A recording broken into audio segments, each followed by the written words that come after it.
Okay, maybe this thing is working now. So if you're here and you can hear me, please say something in the chat for me so that I will know I'm coming across because I just had some technical difficulties. And I'm getting closer every week to having this thing right. It was all the way right, and then something happened at 2:55. But I got it together, and we are hopefully streaming right now. So if you're picking up what I'm putting down, please say something in the chat. If not, I'm gonna go ahead and get the show started. Welcome back to After the Snap, the weekly wrap up. I am your host, Tasha Pierce, and this week, if you didn't know, it's gonna be all about Shang-Chi. Not the whole show, of course, but the top of this whole episode is going to be Shang-Chi talk because Shang-Chi is tearing things up right now. It is absolutely doing the most to the box office. And if you have not seen it, I can't say that I won't touch a light spoiler. I'm not going to go just full spoiler on you. But if you've not seen it, I might be going soft spoiler. See, there we go again. No data. I don't like that. Something is wrong.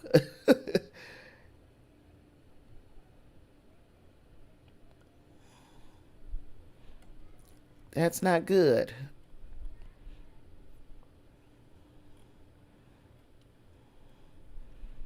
Okay, back to excellent connection. I don't know, something is going on with my connection today, and um, yeah, because I don't have the technical know-how, I don't know what's going on, but hopefully the rest of the show goes off without a hitch. Let's talk about Shang-Chi. It is set right now to make $70 million plus over this Labor Day weekend. And this will make it the most lucrative opening weekend for a Labor Day weekend of all time if it hits its mark. And let's remember that just earlier this week even, the mark wasn't 70 million. The mark was like, oh, you're going to be doing great if we hit 45 to 50 million. Well, right now, this thing looks like it's going for 70. That's after $8.8 million opening night. That was Thursday night, the preview night. That's when I went to go see it at 8.8 million that night. And I can even gauge by the audience at the theater when I went, because it had not been being crowded at the movies. This particular day, I won't say it was jam-packed because there was still seats in between me and the people next to me, but that was just enough to socially distance. It was not where I could have picked a whole row and spread all of my belongings throughout the row. That's the way it was when I went to go see Candyman, and it was similar to that when I went to go see Black Widow. Again, I'd usually go on that Thursday preview night. Things are a little thinner. They're not as thick as they're going to get for the weekend. And I believe even with Candyman, I saw a matinee. So with Candyman, I saw a matinee. And it was real thin in that thing. Well, the Thursday when I went to go see Shang-Chi, it was a little thicker. It was a little thicker in there. And again, it was where we were able to socially distance, but it was still getting that theater experience where everyone around you is reacting to the movie, and it's just that experience that you can't replace. To me, is watching it on this huge screen with a bunch of strangers and everybody reacting to the same things at the same time, it just feels great to be in the theater. It really does. But anywho, $8.8 million on Thursday. This might be the third best pandemic era opening behind Fast 9 and Shang-Chi's big sister in the MCU, Black Widow. So there's that. And let's see. There was an article on Deadline, and I'm going to see if I can bring that up. If things are going to work today. They didn't work the last time. Let me see if I can bring that article up. Go to that.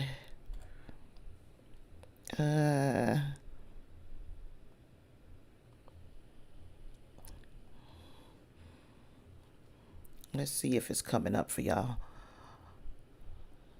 There we are. Isn't that spectacular? Tasha is learning new things. I am becoming a novice at this thing. So it says here at Deadline, Shang-Chi, the first Asian American Marvel superhero movie, is resurrecting the box office and breaking Labor Day records with 75 to 85 million. So even since I wrote my notes for this episode, since I wrote the notes, the projection has gone up. Says for Saturday morning, Disney is proving they can open a Marvel movie anywhere on the calendar, even during a pandemic, as Marvel's Shang-Chi and the Legend of Ten Rings posted the third best opening day during the pandemic with 29.6 million, just behind Fast 9's 29.9 million. With what will feasibly be the biggest Labor Day opening weekend of all time, with 75 to 85 million over 4 days. On a 3-day measure, Shang-Chi is estimated to bring in 67.8 million, which is the third best debut during COVID times after Black Widow's 80.3 and Fast 9's 70 million. And then we are reminded what Simu Liu said about the prospects of Shang-Chi at the box office after CEO of Disney, Bob Chapek, put his freaking foot in his mouth for the umpteenth time. But anyway, his remarks that the latest MCU movie is an interesting experiment because of its 45-day theatrical window. Simu Liu, Shang-Chi himself said, "We are not an experiment. We are the underdog, the underestimated. We are the ceiling breakers. We are the celebration of culture and joy that will persevere after an embattled year. We are the surprise." And surprise, surprise, surprise. Well, I don't know how big of a surprise it is to anyone that this movie is doing as well as it is, after the positive word of mouth from the early screenings of Shang-Chi. As more people went to see Shang-Chi, the word of mouth got stronger and stronger that this was something that you did not want to miss. And let me tell you, they are correct. They are 100% correct. This reviewer, this audience member, had an outstanding experience watching this movie just from the beginning to the end.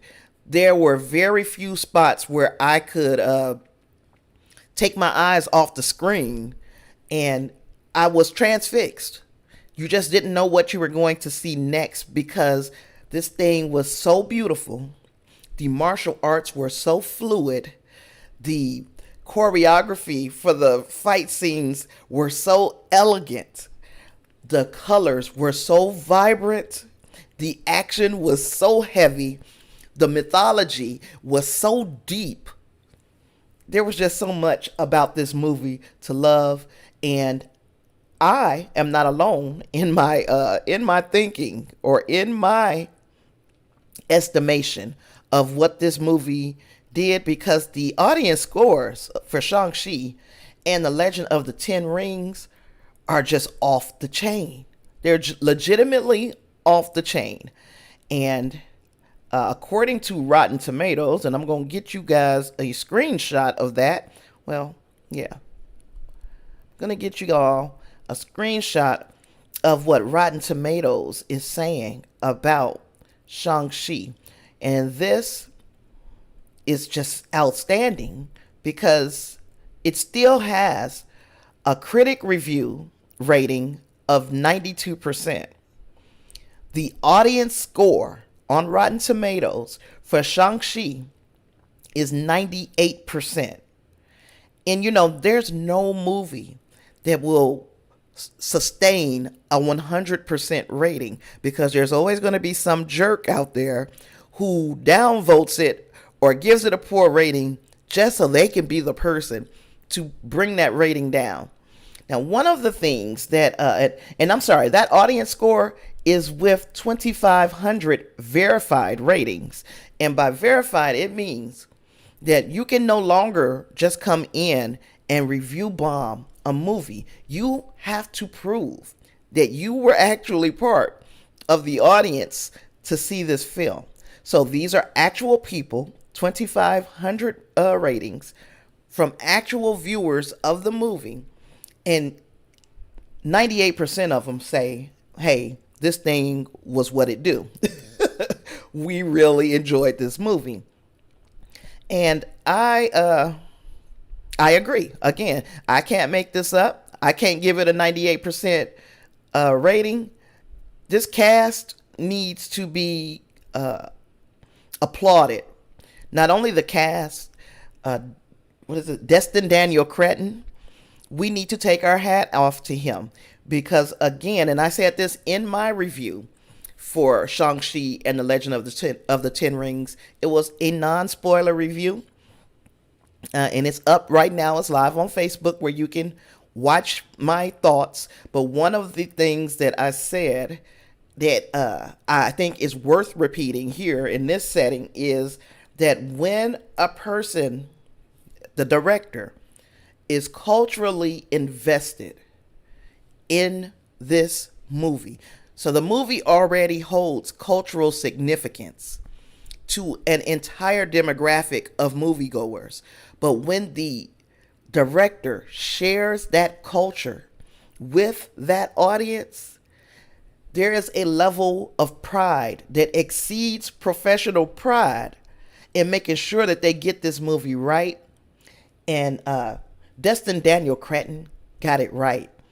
Just like we felt with Ryan Coogler and his handling of the Black Panther story, Destin Daniel Cretton gets the mythos, gets the significance, and gets that representation.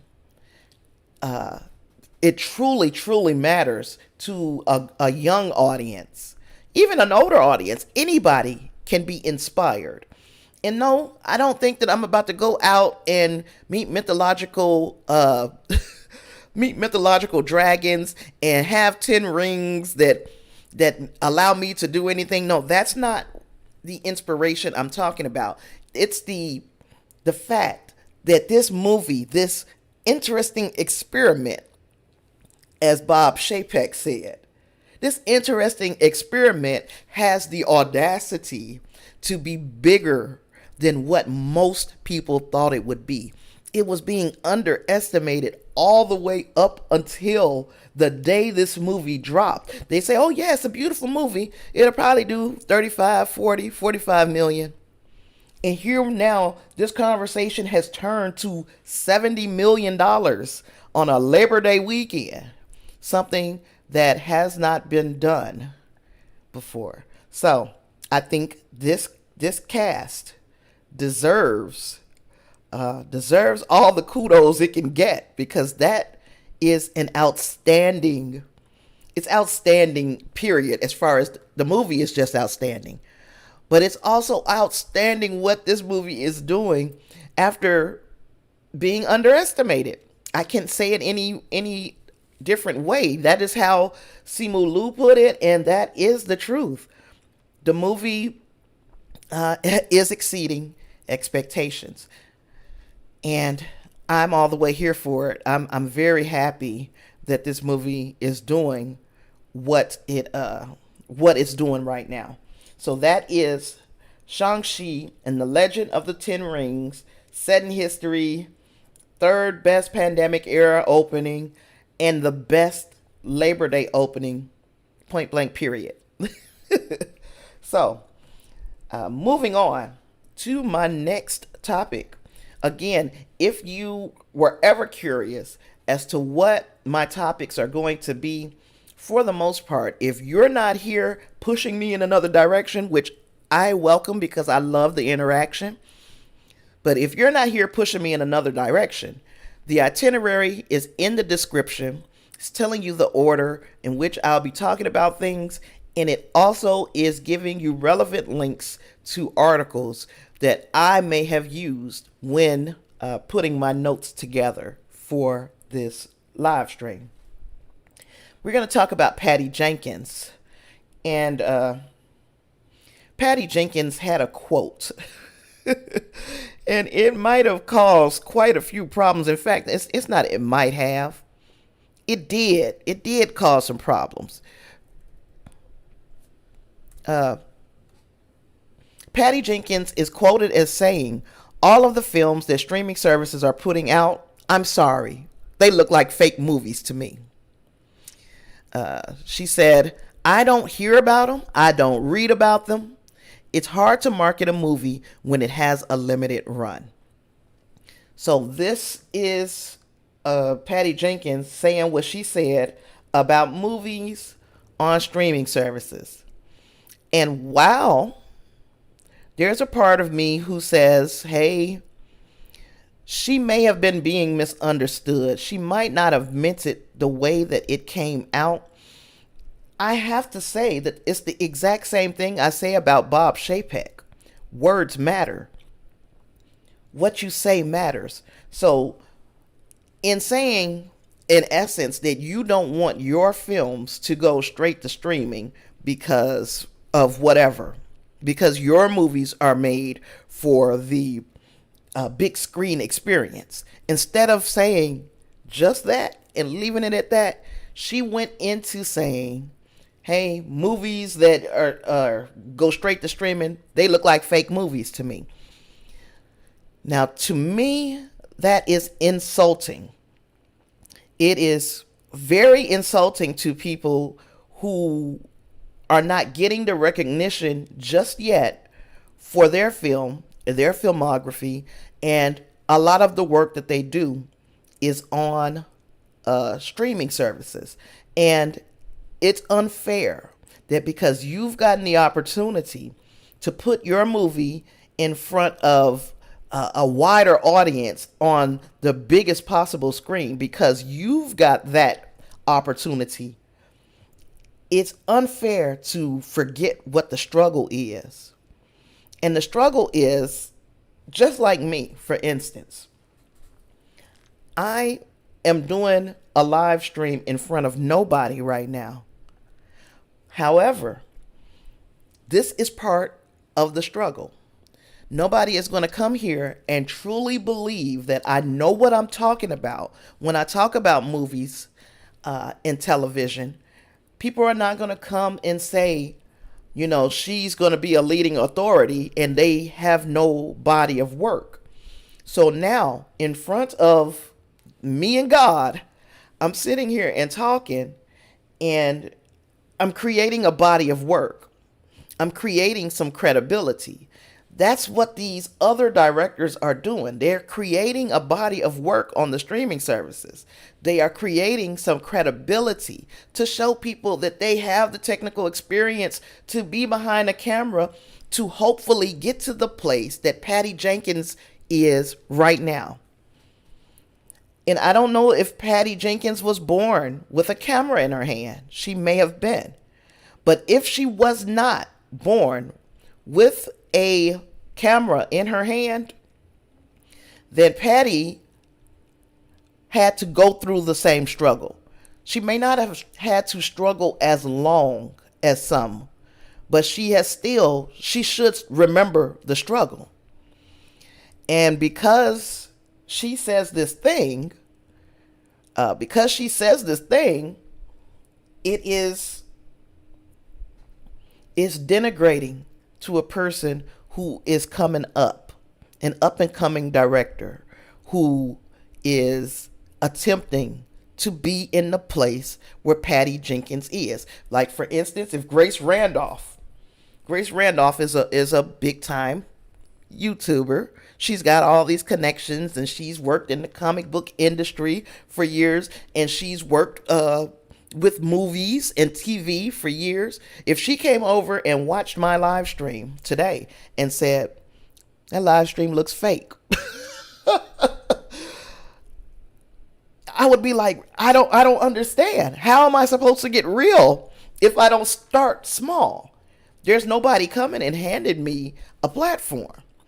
So I didn't like how she said what she said. She meant it one way. I'm 100% sure she did not mean to be insulting to those directors. But again, the bigger your platform, the more those words matter.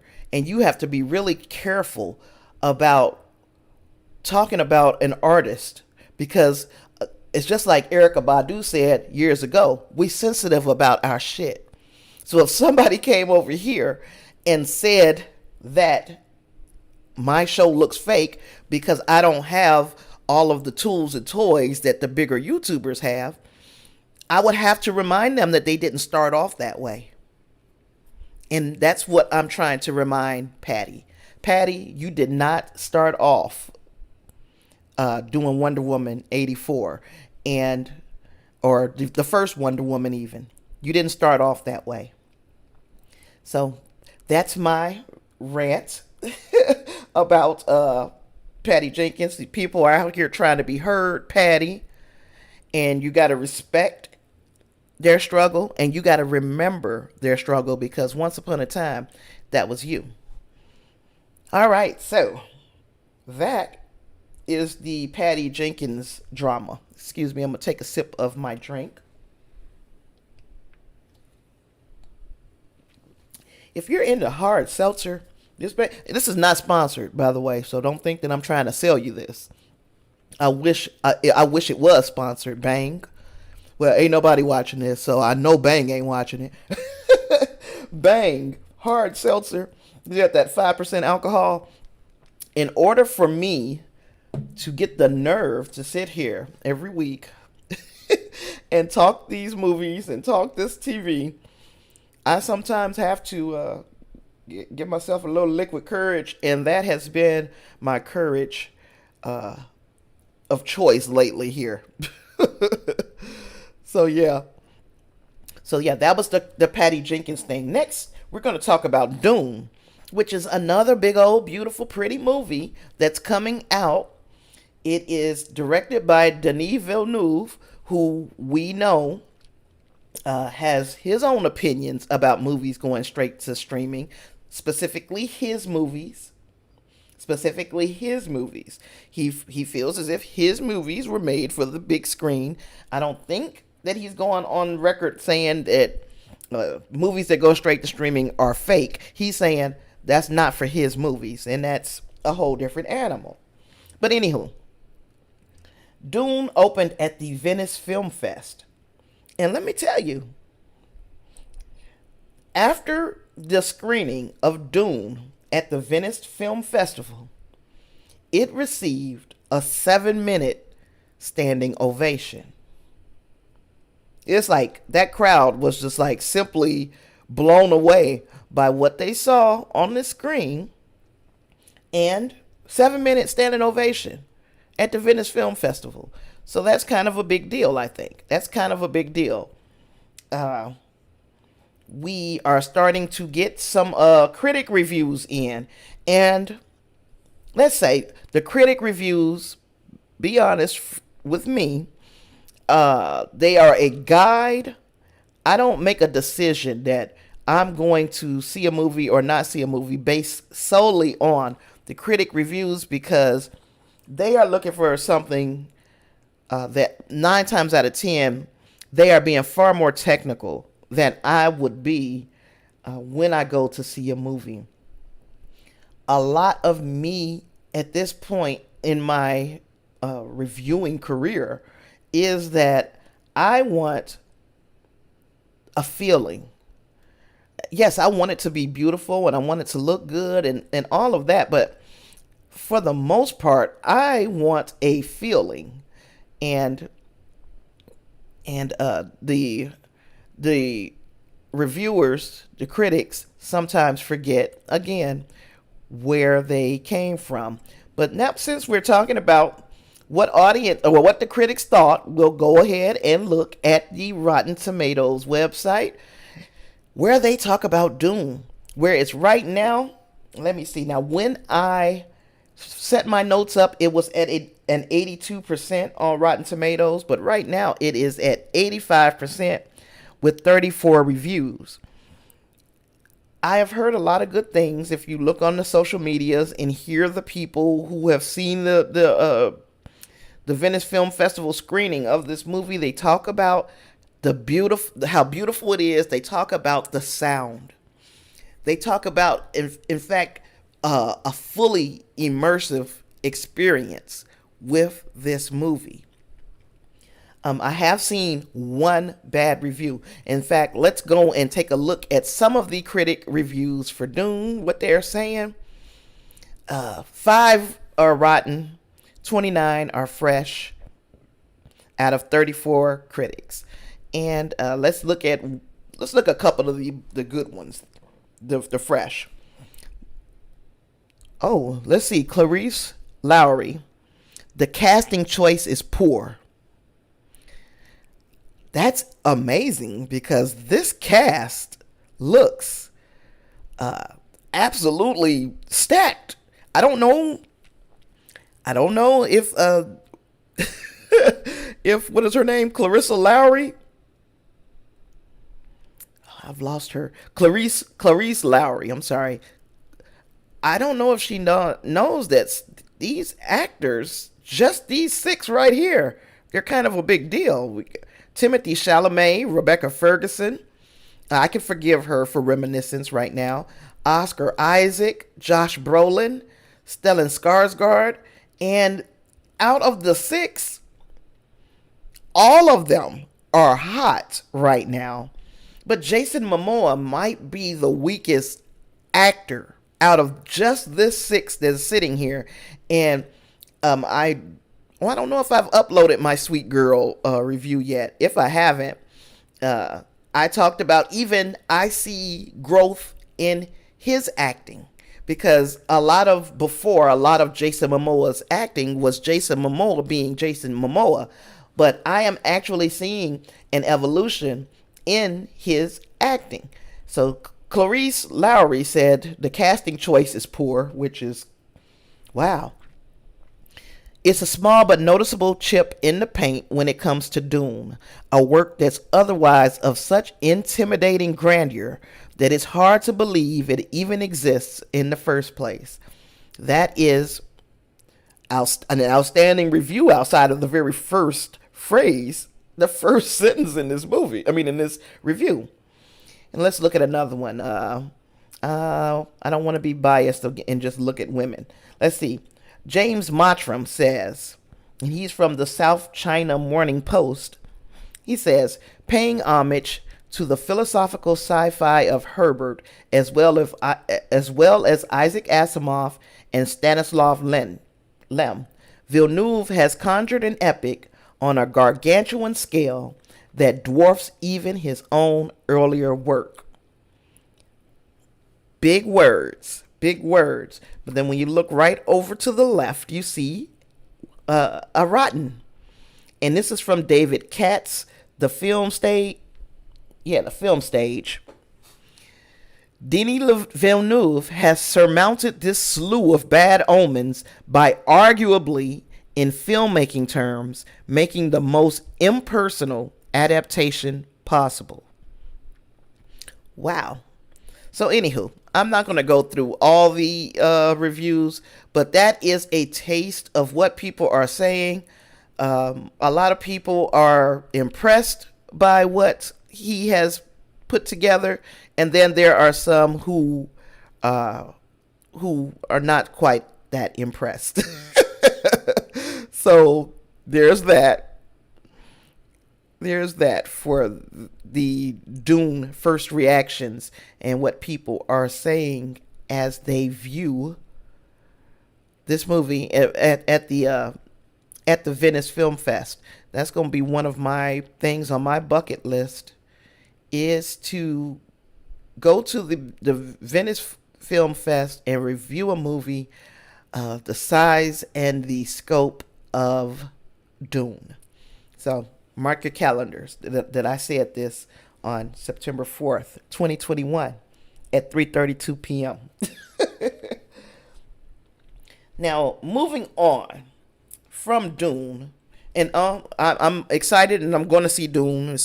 The minute that it is available to us, not on HBO Max, I'm really going to try to get into the theater, because there was a good experience with the last couple of movies that I've seen. I see the effort on behalf of the theater that I go to, which was AMC.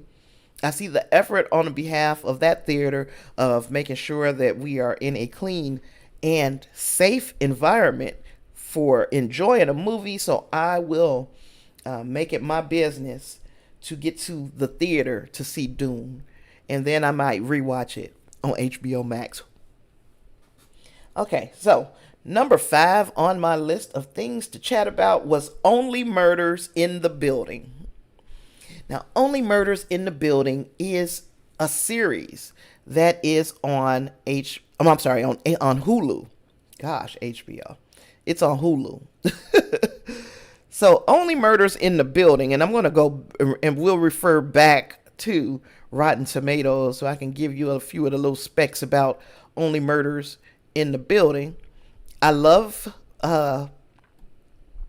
first of all, my note was why this was made for me. And I'm saying personally me, but it could be also made for you if you are like me.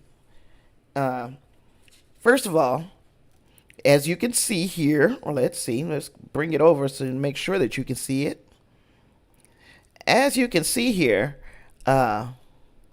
Only Murders in the Building is also being celebrated on Rotten Tomatoes as just the excellence that it is. And the average tomato meter is 100%. The average audience score is 99%. So I rarely see 100% of critics feeling the same way. I'm not sure out of how many reviews that is, but right now, I'm not even going to worry about it. I'm going to give you the series info in case you had not heard of this show, Only Murders in the Building.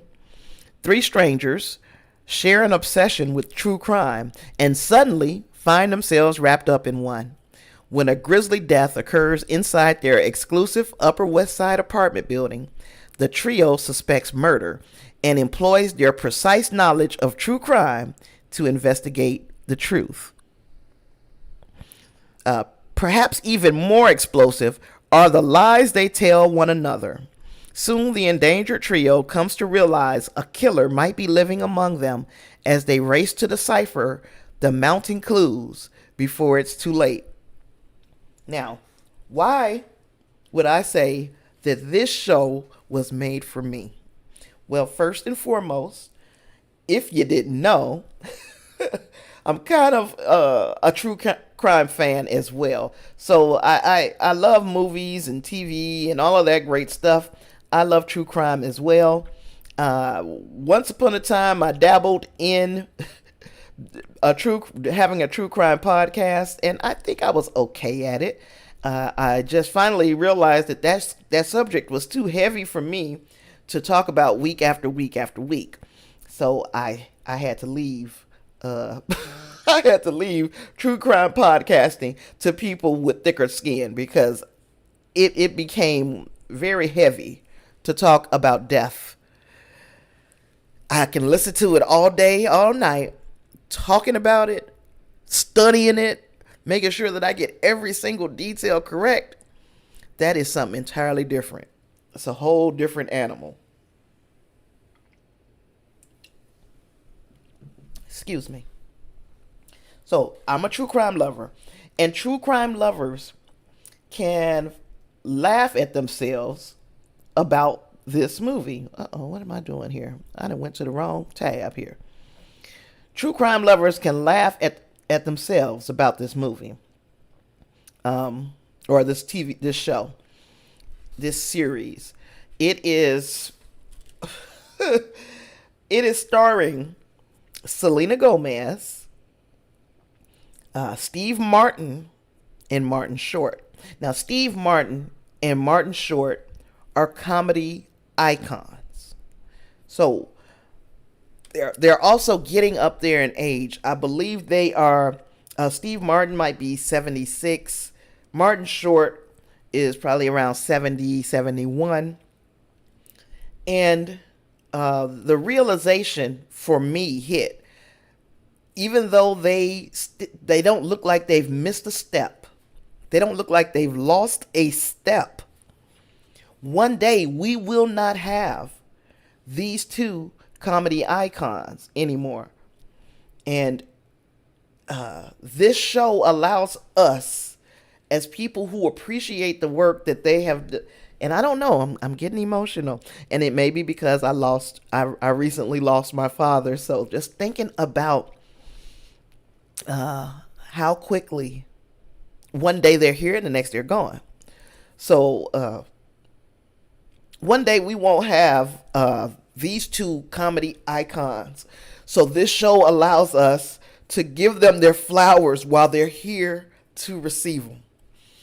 And I think that is very important, that we don't forget what they brought to the genre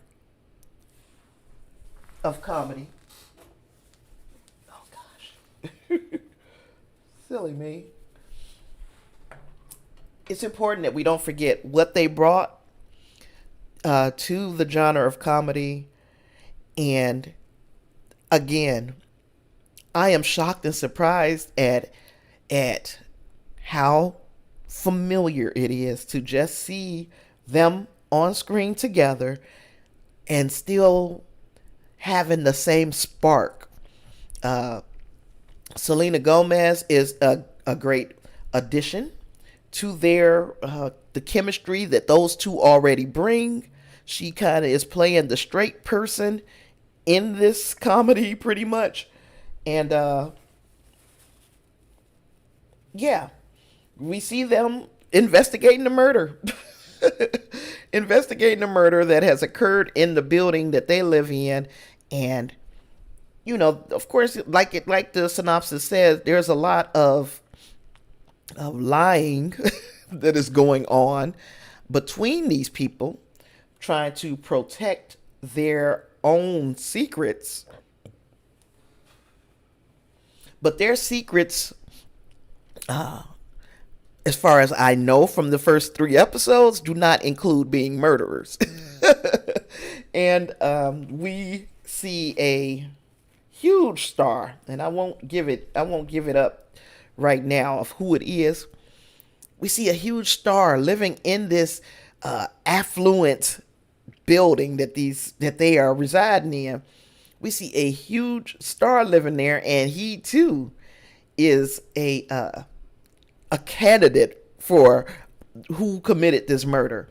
So it has all the things that I love. It is Steve Martin. It is Martin Short, who, gosh, like I said, you know, I don't want to talk about him too much because I get all in my feelings. It has those two icons, those two giants, and it has this true crime background or backdrop, and they are attempting to launch a podcast, which all of this speaks to me. And like, if you can't laugh at yourself, especially when you are the kind of podcasters who, and you guys, if you listen to true crime podcasts, you know that there are groups of podcasters who believe that they can do the job better than the police. So if you uh,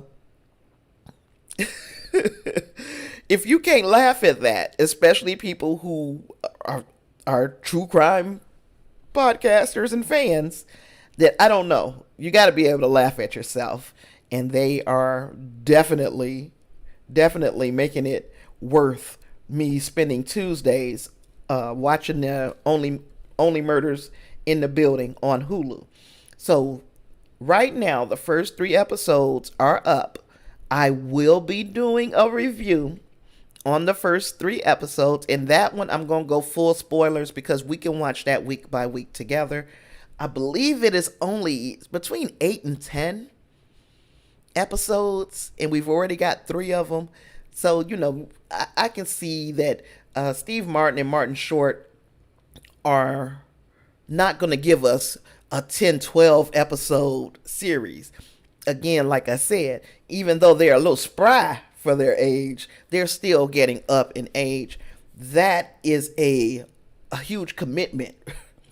Eight to 10 episodes is a huge commitment from these two, and they're making it worth it.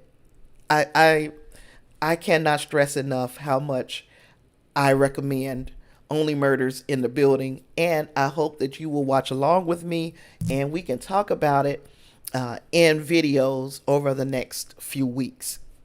All right, so now we're going to discuss What If? I think this was episode 4, and Lord have mercy. This one was what if Doctor Strange lost his heart instead of his hands? And oh my goodness, things have just been getting dark. Yes. Things have been really getting dark over the last 2 episodes of What If. And like last week, it was like, all right, we're going to let you watch all of your favorite Avengers get killed off one by one. Pow, pow, pow. Just in case you weren't destroyed enough by that, I'm going to let you watch Doctor Strange watch the love of his life be killed over and over and over again. Groundhog style day. Now, Groundhog Day style. Oh, Lord have mercy. I said that backwards. It's that Bang hard seltzer hit me. But that's what happened this week. We watched Doctor Strange watch the love of his life be killed over and over and over again. And he's using the time stone in this universe to try to right the ship. Because in this iteration of his story, he didn't go through the windshield and have his hands completely damaged where he was no longer able to do surgery anymore. No, that wasn't it. In this iteration, he lost Christine because she went with him to the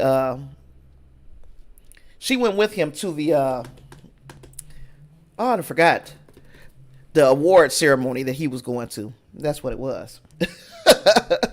So, and you have to excuse me. Somehow, my neighbors, I don't know if you guys can hear it, my neighbors decide they want to play ice cream truck music all of a sudden right in the middle of my effing stream.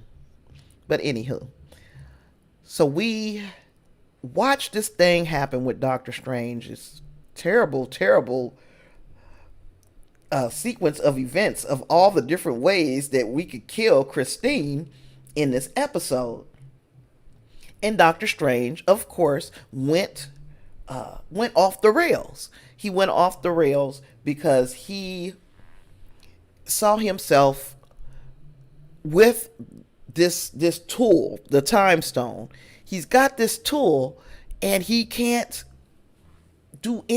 save her life. And we learn when the Ancient One shows up that this was a fixed point in time. Now, that is a term that I hadn't heard before as we were talking about the way time travel and these multiple universes and all of that work in the MCU. She said this is a fixed point. So this is something that could never change. Once it happened, it can't unhappen because it will unravel the fabric of reality. But Doctor Strange was like, I don't care. And he and the Ancient One had a very quick little tete-a-tete. But in that little battle, she managed to split him in half. Meaning that there were two Doctor Stranges living in the same universe on different timelines. And that's where knowing your Loki shit comes in handy, because we know that you can be in the same reality and branch off and make a new timeline. So this is all still happening in the same universe. We just have Doctor Strange and Doctor Strange, Dark Doctor Strange, I guess we'll call him. Dark Doctor Strange has decided that the only way that he can get the power necessary to bring Christine back is by absorbing the power of some of the most powerful entities in that universe, or in from other dimensions. Even not even the universe that he's from, he's reaching into other dimensions, sucking things in so that he can bring Christine back. This was a beautiful episode, but also it can show you just how just how horrific things can get if you have a Doctor Strange who is just off the rails. No scruples about himself. In the end, Doctor Strange does meet that same creature. As he was absorbing all these different creatures, he meets the same creature that Peggy Carter met in the first episode of What If. So I'm wondering if, because he did that, does that make their two universes, because now he's in a universe all by himself by the end of this thing, but does it make those two universes kind of merge with one another? Can Peggy Carter access Doctor Strange, or can Doctor Strange access the universe that Peggy Carter entered, because they both had dealings with this freaking octopus looking entity? And I want to call him Starro. It wasn't Starro, but and another question that I had, and if you watched my my video where I talked about the Spider-Man No Way Home trailer, I have like a crazy theory about that movie. That's one thing. But then the second thing is this the Doctor Strange that we saw in that trailer? Because that Doctor Strange in that Spider-Man No Way Home trailer does not seem like the Doctor Strange that we know. He seems a little strange, pun definitely intended. So let me know what you think. Put that in the comments in the chat if you're here, if you're watching it on the rebroadcast. My last thing is about DC's Titans.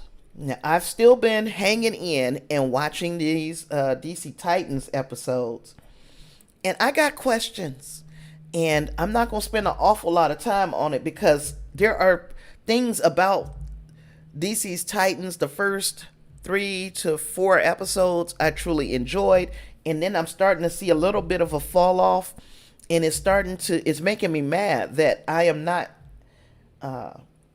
enjoying this more, the more that I know about what went on with Jason Todd and how he became the Red Hood, and also the relationships between Dick and Barbara Gordon, and the relationship between Starfire and her sister Blackfire.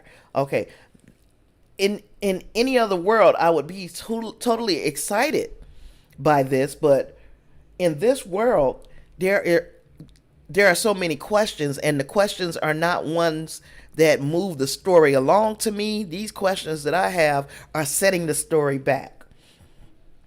Okay, for instance, Lady Vic.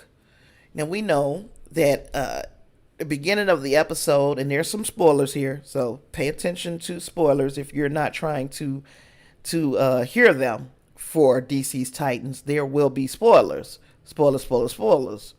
Anyhow, she was established at the beginning of this episode as just super ruthless, badass. But then when it came time to go toe to toe, excuse me, with Barbara Gordon, she couldn't win. And I'm not saying this because Barbara is disabled. That's, she still is Barbara Gordon, so she still's got skills. But Barbara was coming at her with a gun, and she wasn't ready to shoot. Barbara was not ready to pull the trigger on Lady Vic. But we saw that Lady Vic is able to hit a target from at a short distance with a knife, just throwing it. So if she's coming at you with a gun, but she's afraid to pull the trigger, but you got a knife and you've been killing people all through the show, why is Barbara Gordon still alive? So that's my first question. That doesn't make sense. You've already established that she's ruthless and bloodthirsty. She likes and enjoys the kill. But yet, she has an opportunity to kill Barbara Gordon, somebody that she's got beef with, and she couldn't pull the trigger, or she couldn't do it. And that, to me, is a problem. That you just contradicted yourself. Okay, my second question about this episode was, what was the criminal's motivation besides, okay, I'm not afraid of anything because I've taken this little drug that Jason Todd gave him. What was the criminal's motivation by going into the restaurant that Tim Drake works at and just shooting? It's not like he went in there to steal anything. He didn't go in there for any reason but to shoot people. And my question is, why? The only answer that I could come up with is to set up Tim Drake to be our next Robin. And while we know that that's something that's going to happen, and it happens in the comic book, so 9 times out of 10 it's going to happen here, there still doesn't make sense. There was no reason to do it. There was nothing. There was nothing to gain by going into the store and just shooting people up. So there was that. My next question, and this one is one that truly bothers me. Okay, you got the Titans now. They're in Gotham. They're all residing at Wayne Manor. Why? For God's sake, why do they even need the police? Why do they need help from Barbara Gordon? Why do they need to use her equipment? You're in Wayne Manor, where the Batcave is. There's nothing that Dick should not be able to do. Well, he has access to the Batcave. I'm bothered by this. Now, again, I don't know if this is all being set up like this, that Dick is pretending that he needs Barbara Gordon. Dick may be pretending he needs Barbara Gordon because of the relationship that they have had in the past. However, this ain't how you do it, because you got the Batcave. She knows you got the Batcave. Why would you need her for this stuff? So, question, if anybody got an answer for that, I would love it. Another question that is really bothering me, and again, I'm trying to suspend my disbelief, but why does everybody seem to know Batman and Nightwing's true identities. Why? Why does Lady Vic? Not only does Lady Vic know his identity, even though she may have learned that from Scarecrow, I'll give you that. How do you have a voice match of uh of gosh of Bruce Wayne saying, "Hey Barbara, come meet me. Don't tell Dick." That's a Bruce Wayne voice match, not a Batman voice match. I would expect for you to have some footage of Batman talking to Barbara Gordon on this special phone, but not Bruce Wayne. I don't know if I'm making sense. But that, to me, it just bothered me. They know everybody knows their identities. It's the worst kept secret in Gotham that these two people are the vigilantes, Batman and Nightwing. And then, last but not least, is Blackfire, which I have no issue with her. I don't have any issue with her. Her energy is fantastic. It is a nice counter to Connor, because it looks like it's setting up for her and Connor to kind of fall for one another. So Superboy and Blackfire seem to have this thing that is that's being set up, and I like her energy alongside him. I just hope they give her more to do, that she's just now walking around twirling her mustache, that she attempts to assimilate into the Titans, and that something happens to pull the rug out from up under that. We know that in the comic books and in the cartoons, that Blackfire does start off trying to be friends with everybody, and it ends badly.